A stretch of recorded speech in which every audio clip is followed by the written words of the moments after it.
1,00,000 మంది శివభక్తులతో కలిసి మహారుద్రాక్ష పూజలో పాల్గొనండి. వెంటనే కాల్ చేసి మీ పేరును నమోదు చేసుకోండి. నమస్తే రమ్ గారు. నమస్తే జయ. ఏదైనా వెరైటీ కథ చెప్పండి. ఓ ఊళ్ళోనట ఒక యాదవుల కుటుంబం ఉండేది. 300-400 మేకలో గొర్రెలో ఉండేవి వాళ్ళకి జీవాలు. అయితే దాంతో ఏదో నడుస్తూ ఉంటుంది. వీళ్ళకి 300-400 ఏదో స్లోగా నడిచేది వాళ్ళ బండి. ఆ ఊళ్ళో ఒకళ్ళు ఎవరో వీళ్ళకి ఒక 30 ఎకరం అంటే ఇంచుమించుగా ఒక కుంట పొలాన్ని ఇచ్చారు కొన్ని మేకలకి బదులుగా. ఇస్తే సరే ఏదో సుమారైన కొండ్ర, అది అంత బాగా ఓహో అనే పంట కాదు. జొన్నలు వేసేవాళ్ళు, ఏదో పండేది. వీళ్ళ రొట్ల వరకు సరిపోయేది, పెద్ద పంట గింట ఏం లేదు. కాలక్రమాన ఈ రైతు మన ఆయనకి, యాదవుల ఆయనకి కళ్ళు పోయినాయి. కళ్ళు పోయేసరికల్లా ఒక కొడుకున్నాడు, ఒక 19-20 ఏళ్ళ వాడు. వాడికి అప్పచెప్పాడు. వాడు ఆ మేకలు కాసుకోవటము, ఈ చూడటము ఏదో చేసేవాడు. కాలక్రమాన మేకలు తరిగిపోయినాయి, ఈ జొన్నలే వీళ్ళకి ఆధారంగా ఉన్నాయి. అయితే ఒకనాడు ఏమైంది, వీడి జొన్న పంట చేలో ఉన్నాడు. ఆ చేను దగ్గర ఏదో పనిచేస్తుంటే లక్ష్మీదేవులు, అష్టలక్ష్ములు ఉన్నారు కదా మనకి, ధనలక్ష్మి, ధాన్యలక్ష్మి, ధైర్యలక్ష్మి ముగ్గురు నడిచేస్తున్నారు అక్కడి నుంచి. అప్పుడప్పుడు లక్ష్మీదేవులు ఏమిటో అలా నడుస్తారు కథల్లో, ఎందుకో మరి అడక్కండి నన్ను, కథలో అలాగే ఉంటుంది. అయితే ఈ వస్తూ ఉంటే వాదించుకుంటున్నారు, నేను గొప్ప అంటే నేను గొప్ప, నేను ఎవడింట్లో ప్రవేశిస్తే వాడికి అదే పంటే పంట, నేను వచ్చాకే నువ్వు వస్తావు తెలుసా అని ధనలక్ష్మి ధాన్యలక్ష్మి అనుకుంటున్నారు. ధాన్యలక్ష్మి ప్రవేశించింది, బోళ్ళు ధాన్యం వస్తుంది. తర్వాత ప్రవేశించేది ఎవరు? ధనలక్ష్మి. ధాన్యం బాగా వస్తే అదే కదా ధనం. నువ్వు వస్తే నువ్వు ఓ దానివే వస్తావు, నేను వస్తే నువ్వు కూడా వస్తావు అని మాట్లాడుకుంటుంటే ధైర్యలక్ష్మి అంది, బాగానే ఉంది, ఏ లక్ష్మి వచ్చినా సరే నేనుంటేనే, ఎవరు వచ్చినా సరే నేనున్నవాడి జీవితమే జీవితం, ధైర్యం లేని వాడి జీవితం జీవితమే కాదు అసలు అనేసరికల్లా ధనలక్ష్మి అంది, ఏముంది, నేను ఒక మూటలాగా అయ్యి ఇక్కడ పడి ఉంటా, వాడు చూసి నన్ను తీసుకుంటాడు, వాడి జీవితం మార్చేస్తానని అని ఒక బంగారు మూట విసిరేసింది ఆవిడ. ధాన్యలక్ష్మి అంది, ఇదేమిటి, నేను చేలో ప్రవేశించానంటే అప్పుడు వస్తుంది, వాడు అదే చూసుకుంటాడు నిన్ను చూడని. ఆవిడేం చేసింది, చేలోకి ప్రవేశించేసింది.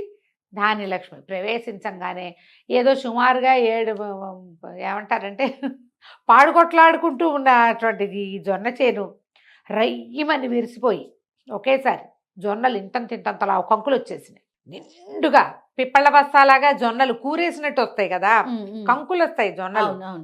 చూసేసరికి సడన్ గా చేలో వచ్చిన మార్పు చూసేసరికి కుర్రాడు నిర్ఘాంతపోయాడు. అంతకుముందు వాడికి ధైర్యలక్ష్మి గుండెల్లో ఒక చోట నలకంత చోటు ఉండేది. ఆవిడ ఏం చేసింది, అక్కడి నుంచి దిగి నెత్తెక్కేసింది. వాడు అయోమయం అంధకారం అయిపోయాడు. ధైర్యలక్ష్మి నెత్తెక్కితే కనపడితే ఉండదు, ధైర్యం ఎక్కడుండాలి, లోపల ఉండాలి. ఓ చుక్కలా ఉండేది, చుక్క కాస్త ఇంత మహమ్మారిగా మారి నెత్తి మీద ఎక్కి కూర్చుంది. హడిలిపోయాడు వీడు. ఆవిడ లేదు లోపల, ధైర్యం లేదు. ఏమిటో ఇది చూద్దామనుకోలే, వాడు పరిగెత్తుకుంటూ ఇంటికి వెళ్ళిపోదామనుకున్నాడు. అంతకుముందే వాడికి ఒక స్నేహితుడైన అంధుల కుర్రవాడు, అంధుడు ఒక కుర్రాడు, దివ్యచక్షువు, కళ్ళు లేనివాడు. వాడు ఈ గొర్రెలు మేకలు తోలటానికి వెళ్ళినప్పుడు మాట్లాడుకున్నారు వాళ్ళిద్దరు. కళ్ళు లేకుండా ఎలా నడుస్తావురా అని అడిగినప్పుడల్లా అది చాలా సులువేనని చెప్పాడు. వీడు ఇక్కడికి వెళ్దామనుకున్నవాడు పరిగెత్తుకుంటూ వెళ్ళొద్దు, కళ్ళు లేకుండా ఇంటికి వెళ్ళాలని ప్లాన్ చేసుకున్నా కదా అని కళ్ళు మూసుకొని నడిచి వెళ్ళటం మొదలుపెట్టాడు. మధ్యలో వచ్చింది ధనపు మూట. ఆ మూటని వాడు ముట్టుకోనే లేదు, కనపడలేదు. లేకపోతే ఈ మూట ఎవరిది ఏమిటని చూసినా డబ్బులు కనపడేవి. నడుచుకుంటూ పోయి వాళ్ళ నాన్నకి చెప్పాడు, నాన్న చేనంత అయ్యేదోగా అయిపోయింది, వాడికి పెద్ద పెద్ద కంకులు కాయటం అన్న మాటే వాడికి తెలీదు, ఏం చెయ్యాలో తెలియలే. సరే వాళ్ళ నాన్న అన్నాడు, ఏం చేస్తానరా నాయన, నాకు కళ్ళు కనపడవు, చేసేదేముంది, ఏదో ఒక రకంగా అమ్ముకుని బతుకుతాము అని చెప్పాడు. కుర్రాడు మళ్ళీ నాన్నకి చెప్పేసి వెనక్కి వస్తుంటే ఒక వ్యాపారస్తుడు ఒక ఆయన ఆ దారిని పోతూ అక్కడ నిలబడి ఆ జొన్నక చేలోకే చూస్తున్నాడు. చూస్తుంటే కుర్రాడు, ఏంటండి చూస్తున్నారు అన్నాడు. ఎవరిదిరా అబ్బాయి ఈ చేనంటే? మాదేనండి అన్నాడు. ఏడుపు మొహం పెట్టుకుంది. వీడికి తెలియటల్లా ఆ కనపడేది అద్భుతమైన పంట అని వాడి బుర్రకెక్కలా అసలు. ఏదైనా సానుకూలంగా ఆలోచించాలంటే ధైర్యం కావాలి, ఆ ధైర్యం లేదు వీడికి. ఆవిడ నెత్తెక్కి కూర్చుంది అంతే. దాంతో ఆయన అన్నాడు, అమ్మేస్తావా అన్నాడు. ఎందుకు అమ్మేనండి? మొత్తం అమ్మేస్తానండి, పొలం కూడా అమ్మేస్తానన్నాడు. పొలం కుంట పొలము వ్యాపారస్తుడికి అమ్మేశాడు బోల్డ్ డబ్బులకి. ఆయన చాలా ఎక్కువే ఇచ్చాడు. డబ్బులన్నీ నాన్న చేతికి అప్పచెప్పాడు అమ్మేశానని. అయితే ఆ వ్యాపారస్తుడు అన్నాడు, ఎరా కుర్రాడా, మరి నువ్వు ఎలాగూ చేను లేదు నీకు, ఏం చేస్తావు, నా దగ్గర పని చేయి, రోజు నెలకు 30 రూపాయలు ఇస్తా, తిండి బట్ట నేనే ఇస్తా, పెళ్ళి పేరంట నేనే చేస్తా, రా నాతోటి అన్నాడు. అనగానే కుర్రాడు ఒప్పుకున్నాడు. అనేసరికి వ్యాపారస్తుడు అన్నాడు, నాతో వచ్చేసి 30 రూపాయలు ఇస్తానంటే కుర్రాడికి పని ఏముంది ఇక్కడ, అంతేగా, మేకలు లేవు, పొలం లేదు, ఇక ఉండటం ఎందుకంటే డబ్బులు ఎలాగో నాన్న దగ్గరికి అప్పచెప్పా కదా అని ఆయన వెనకాల పడి వెళ్ళాడు. వెళ్తే అసలు ఆ జొన్నలు ఇంతంతలావు గింజ. ఆయన ఎట్లా ప్రచారం చేశాడంటే, మా జొన్నలు మామూలు జొన్నలు కాదు, బంగారు పంట పండినట్టు పండుతుంది, దీన్ని పిండి చేయలే, ఇంకా ఆయన విత్తనాలు చేశాడు. విత్తనంగా అమ్మితే బాగా పోతుంది కదా, ఓ ఊళ్ళో అమ్మేశాడు. ఇంకో ఊళ్ళో అసలు బస్తాల్లో కనబడుతున్న జొన్నలు చూస్తే జనాలు ఎగబడిపోయారు, ముత్యాల్లా ఉన్నాయి అవి. ఆ ఊరు రాజుగారికి ఏం చెప్పాడంటే, నాకు ఒక బండీడు జొన్నలు మీకు ఇచ్చేస్తా, బండి జొన్నలు ఇచ్చేస్తా, ఒక ఏనుగు అంబారీ తోటి సహా కావాలి నాకు, ఏనుగు అంబారీతో సహా. ఆ రాజుగారి దగ్గర 15 ఎన్నో ఏనుగులు ఉన్నాయి. ఇలాంటి గింజలు ఏనాడు కంటితో కూడా చూడలేదు వాళ్ళు. ఆ ఏనుగు అంబారీ వీళ్ళకి అప్పచెప్పారు. ఈయన ఏం చేశాడు, ఆ ఊళ్ళోని చక్కగా మంచి బట్టలు జరి తలపాగా అవి కొని, ఈ మన గొల్ల కుర్రాడు ఉన్నాడు కదా ఈ అబ్బాయి, ఈ కుర్రాడికి చక్కగా బట్టలు అలంకారం చేసి ఆ ఏనుగు మీద కూర్చోబెట్టాడు. ఏనుగుతో సహా ఊళ్ళు తిరగటం మొదలుపెట్టాడు. వాడు తెలివితేటలు. తీసుకెళ్ళి పక్క ఊళ్ళో ఏం చెప్పంటే, బంగారు రాజు గారు, మా రాజుగారి పేరు బంగారు రాజు, బంగారు రాజు గారు, ఈయన ఏలుబడిలో ప్రతి మట్టి ఉంటే చాలు, జొన్న గింజ పడిందంటే 1,00,000 గింజలు వస్తాయి అక్కడ, మామూలుగా ఉండదు, మేము సూపరు, ఇక మా రాజుగారే స్వయంగా అన్ని ఊళ్ళలోనూ ఇలాంటి జొన్నలు పండించాలని తీసుకొచ్చాడని ఈ ఏనుగు అంబారీ కూడా చూపించి వాటిని ఇంకా 3 రేటుకి అమ్ముకున్నాడు. 2 ఊళ్ళు తిరిగేసరికల్లా 3వ ఊళ్ళో రాజుగారికి ఏం పుట్టింది, బంగారు రాజు కుర్రాడైతే చూడడానికి బాగున్నాడు, వాళ్ళ అమ్మాయిని ఇచ్చి పెళ్లి చేద్దామని తోచింది ఆయనకి. అసలు మా ఊళ్ళో ఏ పొలము ఖాళీ ఉండదు, మా ఊరంతా జొన్నలే, జొన్న పంటే పండుతుంది మాకు. రాజుగారు చేత్తోటి వేస్తే ఎలాంటి బ్యారన్ ల్యాండ్లో అయినా సరే ఏమంటారు దాన్ని, ఊషర క్షేత్రం అంటారు, బీడు భూములు, బీడులో కూడా జొన్నలు పండేస్తాయి, మా రాజ్యం అంతా జొన్న పంటేనని చెప్పుకున్నాడు. కుర్రాడు బాగున్నాడు. సరే వాళ్ళు ఏమనుకున్నారు, రాజుగారు పెళ్లి చేస్తామన్నారు. పెళ్లి చేస్తామనేసరికల్లా ఈ కుర్రాడికి పెద్ద భయం, వాడు బిక్క చచ్చిపోయి కూర్చునేవాడు దాని మీద. సరే వివాహం అయిపోయింది. వివాహం అయిపోయాక పొద్దునంతా వివాహ క్రియలన్నీ జరిగాయి, ఏదో భోజనం పెట్టారు, తిన్నాడు, ఏదో చేయమన్నారు చేశాడు. నన్ను ఏదో బలిస్తున్నారేమోనని అనుమానం మొదలైంది. ధైర్యం లేదు లోపల పడి, ధైర్యలక్ష్మి లేదు కదా, లేక సరే సాయంకాలం ఏం చేశారు, ఉదయం ఒక అంతఃపురంలోకి ఈవిని పంపించి రాజకుమార్తె వచ్చింది. ఆ రాజకుమార్తెను చూసేసరికల్లా హడేలిపోయి సాకినో ఢాకినో అనుకున్నాడు. అమ్మ బాబోయ్, ఇంకేముంది, బలి ఇవ్వడానికి లోపల తీసుకుపోతున్నారు, అందుకే ఇంత అలంకారం, ఇన్ని పువ్వులు ఉన్నాయి, మంచం ఉందని అర్థం కాలే వాడికి. ఆ రాజకుమార్తె దగ్గరకు వచ్చింది దండం పెట్టాను, భర్తకి దండం పెట్టమంటారు తొలి రాత్రి. దగ్గరకు వచ్చేసరికల్లా ఒక్క తోపు తీసి లగెత్తేసాడు, పరిగెత్తి ఈ వ్యాపారస్తుడు ఉన్న సత్రంలో ఎగిరిపడ్డాడు. పడేసరికల్లా ఆయన చూడడం ఏమిటి, చెంపలు వాయిగొట్టేశాడు ఆయన వ్యాపారస్తుడు. దౌర్భాగ్యుడా, లక్షణంగా పెళ్లి చేస్తే ఇంత పని చేస్తావా, హాత్తేరి అన్నాడు. ఈ ముందు పెళ్ళప్పుడు కూడా ఈయన చెప్పాడు, మా పద్ధతి ప్రకారమే పెళ్ళి అవ్వాలన్నాడు. ఆ పెళ్ళికి కుర్రాడు పెళ్లి నేను చేసుకోనంటే పెడరెక్కలు విరిచి కట్టి పెళ్లి చేశారు, ఇదే మా పద్ధతి అని. 4 సైనికులు 10 మంది కలిసి వాడిని తాళ్లతో కట్టేసి పల్లకిలో పడేసి మోసుకుపోయారు. ఇదే వాళ్ళ పద్ధతి అనుకున్నారు అక్కడ వాళ్ళు. చితకొట్టేశాడు.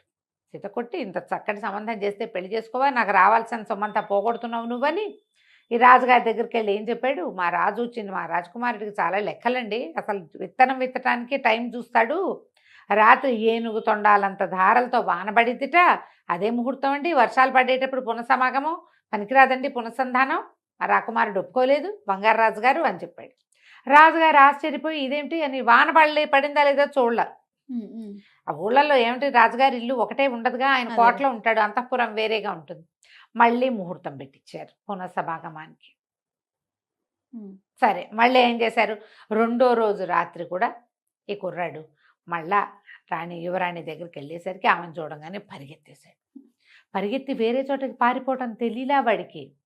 మళ్ళా వ్యాపారస్తుడు ఉన్న చోటకే వెళ్ళాడు. వెళ్ళగానే మా ఆయన ఏం చేశాడు, ముందు రోజు చెంపకాయలు వాయించి ఈ పూట చక్కగా సున్నంలోకి ఎముక లేకుండా దంచి పెట్టేశాడు, చిన్న కొట్టేశాడు. కొట్టేసి నువ్వు పెళ్లి చేసుకున్నావు, ఆ అమ్మాయితోటి కాపురం చేసి తీరాలి నువ్వు, లేకపోతే నువ్వు ఈ రాజ్యానికి రావు, నువ్వు రాజువు కాలేవు, నేను మంత్రిని కాలేను. ఈ జొన్నలు ఎక్కడ విత్తినా అక్కడ మొలకెత్తేస్తున్నాయి ధాన్యలక్ష్మి దయ వల్ల. కొట్టాడు. మళ్ళీ రాజుగారి దగ్గర చెప్పాడు, ఏనుగు తలకాయ అంత దారలతో వాన పడిందండి, ఇట్లా కుదరదు, మంచి ముహూర్తం పెట్టించలేదు మీ వాళ్ళు అని పోట్లాడాడు. రాజుగారు ఆశ్చర్యపోయి సరైన మంచి ముహూర్తం పెట్టండి అంటే మర్నాడు ఇంకొక ముహూర్తం పెట్టారు. వాళ్ళు కూడా ముహూర్తం అంటారు ఏమిటి, 3 రోజులు మంచి ముహూర్తాలే పెట్టామనుకుంటున్నారు. ఇక 3వ నాడు మళ్ళీ పల్లకిలో చేతులు కట్టేసి వీడిని మోసిపోయారు పంతపురానికి. లోపలికి వెళ్తుంటే వాడికి అనిపించింది, ఎన్నిసార్లు పరిగెడతాను, ఇదేదో చచ్చిపోతామనుకుని పరిగెడితే, వస్తామని పరిగెడితే అక్కడికి వెళ్తే చావు దెబ్బలు తినాల్సి వస్తుంది కదా, అదే అందుకని ఆ చావేది ఇక్కడే చచ్చిపోతాం ఒక దెబ్బకే అని చెప్పి ఒక మూల కూర్చున్నాడు. మూల కూర్చునేసరికల్లా ధైర్యలక్ష్మి దిగొచ్చింది నెత్తి మీద నుంచి. ధనలక్ష్మి ధాన్యలక్ష్మి కూడా వచ్చారు. చూసారా, మీరున్నా నేను లేకపోవటం వల్ల వీడికి అనుభవంలోకి రాలా, అవును, ధనము అనుభవంలోకి రాలా, కళ్ళు మూసేసుకున్నాడు. ధాన్యము అనుభవంలోకి రాలా, అమ్మేసుకున్నాడు. పోనీ దానివల్ల వచ్చిన డబ్బైనా వీడికి అనుభవంలోకి వచ్చిందా అంటే వీడు ఇలాగే బట్టలు కట్టుకుంటున్నాడు. సంతోషం ఇది వాడికి, ఏదైనా కొత్త బట్ట కట్టుకున్నాం మనం, సంతోషంగా మనకు కాన్ఫిడెన్స్ తోటి కట్టుకుంటే ఉండే సంతోషం వేరు. వాళ్ళు ఏదో ఇచ్చారు కాబట్టి కట్టుకున్నామని అంటే ఏముండదు, కాన్ఫిడెన్స్ లేకపోతే. వీడు ల్యాక్ ఆఫ్ కాన్ఫిడెన్స్తో బాధపడుతున్నాడు, అది నేను అని నెత్తి మీద నుంచి దిగి వాడి పక్కన నుంచునేసరికల్ వీడు ఇంత లోపల అవతల నుంచి యువరాణి వచ్చింది. రాగానే వీడు లేచి దగ్గరికి వెళ్ళి పలకరించాడు. తను పెళ్ళామని తెలుసు, మామూలుగా ఉన్నాడు. యువరాణి ఆశ్చర్యపోయింది, ఊరిని ఇంత మామూలుగా ఉన్నాడే, ముందు రోజంతా గోల్ చేసి పరిగెత్తాడు కదా.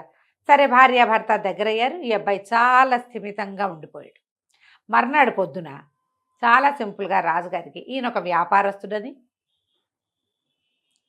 తన చేలో పండిన జొన్నల వల్లే ఇతను బాగుపడ్డాడని, అందుకే తనని రాజుని చేశాడని ఓపెన్గా చెప్పేశాడు. ఓ, ధైర్యం వచ్చేసింది. రాజుగారు నిజం చెప్పినందుకు సంతోషించి, నాయనా నీ చేత్తో ఈ జొన్నలు ఇక్కడ విజ్జయి అని చెప్పి వ్యాపారస్తుడికి తగిన బహుమతి ఇచ్చి పంపించేశాడు. నీకు మాకు సంబంధం లేదు, ఇంకా వెళ్ళిపో నువ్వు. కుర్రాడు నార్మల్గా ఉన్నాడు, వీడిని బెదిరించి ఆయన లాక్కుపోలేడు. ఆ తర్వాత ఆ రాజ్యానికి రాజు అయ్యాడు. ఎవరైనా సరే డబ్బులు కాదు వాడికి కావాల్సింది, అంతే, లోపల ధైర్యం, కాన్ఫిడెన్స్ అంటాం దాన్ని. ఆ కాన్ఫిడెన్స్ ఉన్నవాడు, వాడి దగ్గర నలకంతున్నా కాన్ఫిడెంట్గానే ఉంటాడు, ఏనుగు తలకాయ ఎంతున్నా కాన్ఫిడెంట్గానే ఉంటాడు. బేసిక్గా వాడికి ఉండవలసిన విషయం ఏమిటి, కాన్ఫిడెన్స్. అంతే. అది చదువులో కావచ్చు, డబ్బుల్లో కావచ్చు, వ్యాపారంలో కావచ్చు, ఉద్యోగంలో కావచ్చు, బతకటానికి కూడా కాన్ఫిడెన్సే కావాలి. కాన్ఫిడెంట్గా జీవించండి. చాలా బాగుంది రమ్మగారు. నమస్తే. నమస్తే.